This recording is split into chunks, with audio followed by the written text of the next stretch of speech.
Bismillahirrahmanirrahim. Assalamualaikum warahmatullahi wabarakatuh. Bapak-bapak, ibu-ibu, mas-mas, mbak-mbak, khususnya adik-adikku sekalian yang dirahmati Allah dimanapun Anda berada. Kembali di Iip Channel bersama saya, Iip Wijayanto. Kali ini kita akan membahas tema tanda bahwa jodohmu dan mantan belum habis. Ya. Nah, kita seringkali misal berpisah dengan mantan dan kita mengatakan bagaimana mungkin bisa kembali bersama dengan dia. Dia sudah bahagia dengan orang lain. Ya. Bagaimana bisa kembali dengan mantan? Wong sudah bercerai kok. Itu yang sering kita katakan ya. Saya memahami bahwa mungkin saking sedihnya kita kemudian merasa sangat pesimis bisa kembali bersama dengan mantan lagi, saking sedihnya ya. Tetapi kita juga harus memahami bahwa kembalinya mantan kepada kita atau tidak, masih berjodoh atau tidak dengan mantan, itu sangat tergantung kepada kita ya. Nah, kenapa tergantung kepada kita? Sebelum kita bahas lagi lebih jauh, jangan lupa yang belum subscribe untuk memencet tombol subscribe dan menyalakan lonceng notifikasi agar Anda selalu mendapatkan pemberitahuan video-video terbaru dari channel kesayangan kita ini. Dengan subscribe, doa-doa kita selalu terhubung sehingga kita selalu bisa berdoa bersama-sama ya. Nah, dan ajak semua teman, sahabat, keluarga untuk subscribe ke channel kesayangan kita ini.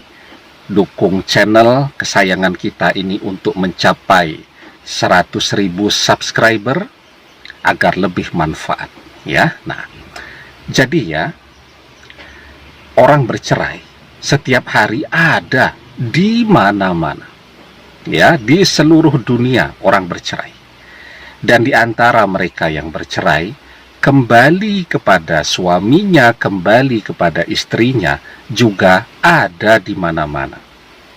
Orang berpisah dengan pasangannya, calon suami, calon istri, setiap hari ada di mana-mana ya. Dan kemudian mereka juga bisa kembali kepada pasangannya masing-masing, menikah dan bahagia. Bahkan kisah perpisahan itu bisa mereka ceritakan sebagai sebuah kisah indah ya kepada anak cucu mereka. Coba deh kita tanya kepada tante, bibi, paman, pak de, orang-orang yang tidak usah jauh-jauh yang ada di sekitar kita.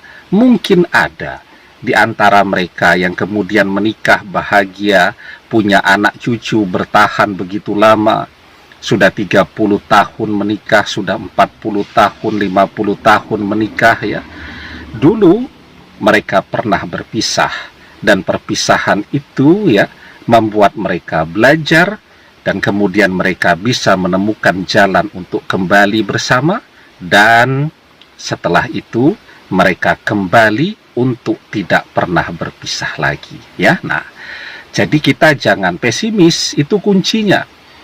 Nah, tandanya apa kalau kita dan mantan ini sesungguhnya jodohnya belum habis atau masih bisa kembali, bahkan jodohnya itu baru dijalani sebentar berpisah dan jodohnya masih panjang sampai hari kiamat kelak, yakni ketika kita merasa optimis ya.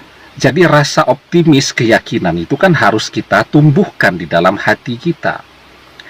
Kenapa? Karena begitu kita mengatakan, ndak mungkin mantan bisa kembali kepada saya, maka malaikat-malaikat akan mengaminkan ya, mantan tidak akan pernah kembali ya.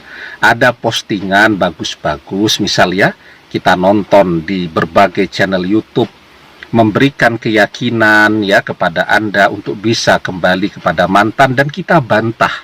Mana mungkin mantan bisa kembali, wong saya sudah bercerai kok. Ya kalau memang itu yang menjadi doa, ya kenapa jadi doa? Karena diucapkan, diaminkan oleh para malaikat. Maka bantahan kita itulah yang kemudian akan terjadi di dalam kehidupan kita. Ya, para guru-guru kita melalui berbagai channel-channel YouTube ya, menasehati untuk yakin, berdoa terus, optimis, Anda masih bisa kembali, dan kita bantah, tidak mungkin dia bisa kembali. Ya sudah, itulah yang akan terjadi. Mantan tidak akan pernah kembali kepada Anda. Ya, nah, karena itu harus optimis ya. Begitu juga sikap kita kepada para guru-guru kita. Kita belajar ilmu kan bisa kemana saja sekarang, bisa ketemu langsung dengan ustadz, ya, bisa mempelajari ilmu mereka, ya, dari berbagai buku-buku mereka, bisa belajar ilmu mereka melalui channel-channel YouTube dan seterusnya. Sikap kita, kadang kita mau ilmunya, kita mau mantan kembali kepada kita, tetapi kita tidak pernah menghargai mereka sebagai guru. Ya, contoh nih yang paling banyak ya. Kita mau ilmu mereka, tapi kita tidak pernah menempatkan mereka sebagai guru. Misal kita memanggil ya, ada ustadz misal usianya masih muda, 25 tahun, tapi ilmunya bagus. Ya kita pelajari. Ya, ya oke mas, akan saya coba. Nah, itu ketika kita memanggil mas, mas itu berbeda dengan guru ya. Mas itu kakak, itu panggilan. Sementara setiap guru dia punya nama kehormatannya sendiri. Ya, misal kalau kita ketemu dokter, kan kita tidak panggil, bagaimana mas? Ya, kondisi kesehatan orang tua saya, kan tidak. Bagaimana dok? Bagaimana dokter? Itu namanya nama kehormatan mereka. Kita memanggil ustadz kita, mas, ya, maka ilmu itu tidak akan berkah kepada kita. Karena apa? Kita tidak pernah menempatkan mereka sebagai guru-guru kita. Ilmu mereka yang bagus itu akan mengalir, akan berkah, akan manfaat ketika hati kita menempatkan mereka sebagai guru kita. Ya, jadi jangan kemudian karena mereka baru berusia 25 tahun, kelihatan masih sangat muda ya, kita merasa lebih tua dan seterusnya. Kemudian kita merendahkan mereka dengan panggilan-panggilan yang demikian. Itulah kenapa ketika kita mengambil ilmu mereka, tetapi kita tidak pernah menempatkan mereka sebagai guru kita, kenapa amaliyah yang kita kerjakan itu tidak pernah berhasil? Karena tidak berkah, ya, karena ilmu tadi tidak mengalir. Ya, ilmu itu akan mengalir ketika kita menempatkan mereka sebagai guru kita. Sebelum kita mengamalkan ilmu itu ya, kita baca Al-Fatihah dulu, kita tawassul ya, kita memohon ridho Allah, kita bertawassul kepada Rasulullah, kita bertawassul kepada para sahabat, para ulama, kita bertawassul kepada orang yang mengajarkan ilmu itu. Kita kirimi surat Al-Fatihah. Nah, dengan begitu akan hadir yang namanya transmisi keilmuan. Ilmunya mengalir. Ya, kalau kita mengamalkan tetapi tidak ada transmisi keilmuan, itu seperti orang di rumah punya TV, tapi tidak ada listriknya. TV-nya ada, tidak bisa ditonton karena tidak ada listriknya. Seperti itu kita juga. Kita mengamalkan, tidak ada efeknya. Karena tidak ada transmisi atau energi yang mengalir dari guru tadi kepada kita. Ya, nah. Jadi ya, kalaupun kita tidak setuju dengan apa yang diajarkan, diam itu lebih baik. Karena ketika misal kita membantah, kita kan suka ya komen di berbagai media sosial, di berbagai channel YouTube. Ya, pokoknya komennya itu isinya membantah, tidak setuju dan seterusnya. Jadi begini ya, guru kita ini mungkin dia tidak tahu ya kita siapa yang memberikan komen, karena kita pakai akun yang namanya sangat berbeda, akun apalah namanya. Tapi malaikat yang ada bersama Anda itu tahu ya, sehingga begitu kita komen membantah apa yang mereka ajarkan, hati mereka akan berbisik ya, sudahlah, kalau memang Anda tidak mau kembali, ya sudah, tidak akan pernah kembali. Hati mereka berbisik, jadi doa yang tidak bagus kepada Anda. Nah, jadi begitu ya. Jadi yang paling penting sekarang adalah optimis. Ketika orang memberikan keyakinan kepada kita untuk yakin dan optimis, itu harus kita terima. Ya. Karena apa?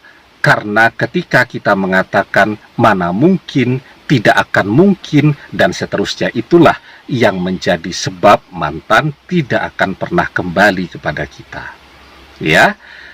Karena itu kan di dalam sebuah hadis kita diajarkan yustajabu li ahadikum malam ya'jal yaqulu qad da'watu rabbi falam yastajibli. Doa salah seorang di antara kalian pasti dikabulkan selama ia tidak tergesa-gesa, yaitu orang tersebut berkata, aku telah berdoa kepada Rabbku, tetapi dia tidak mengabulkannya untukku. Ya, jadi tanda bahwa jodoh kita dengan mantan itu belum habis adalah ketika kita masih terus berdoa dengan keyakinan bahwa mantan akan kembali kepada kita, walaupun sekarang sudah berpisah, walaupun sekarang sudah bercerai dan seterusnya. Tapi kita optimis, kita yakin, kita tidak pernah membantah, kita tidak pernah mengatakan tidak mungkin dan seterusnya. Insya Allah berdoa terus-menerus dengan keyakinan, dengan kesabaran adalah tanda bahwa doa tadi terkabul. Kita terus berdoa dengan keyakinan, dengan kesabaran adalah tanda bahwa jodoh kita dengan mantan belum habis. Ya, demikian. Semoga bermanfaat. Wallahu a'lam bissawab. Billahi taufiq wal hidayah. Assalamualaikum warahmatullahi wabarakatuh.